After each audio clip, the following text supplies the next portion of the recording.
ఈరోజు మునగాకు పచ్చడి ఎలా తయారు చేయాలో చూద్దాం. ముందుగా నేను 2 పిడికిళ్ళ మునగాకు తీసుకున్నాను. ఇది చాలా లేత ఆకు, బాగుంటుంది.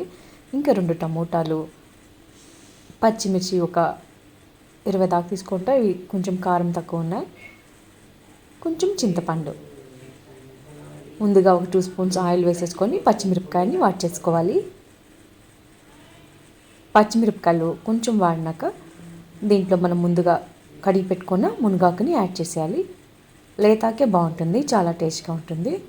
ముద్దురాకు కన్నా లేతది వేసుకొని ఉంటే. టమోటాలు, చింతపండు ఇవి కూడా యాడ్ చేసేయాలి. ఆకు కొంచెం మగ్గాక, ఆకు తొందరగానే మగ్గిపోతుంది 1 నిమిషంకే.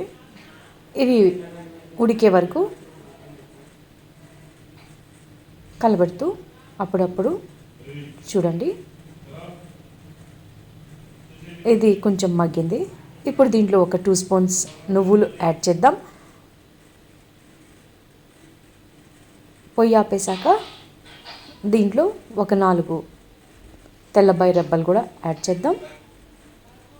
ఆ వేడికి తెల్లబాయి రబ్బలు మగ్గిపోతాయి. చల్లారాక దీన్ని మనం మిక్సీ పట్టుకుందాం.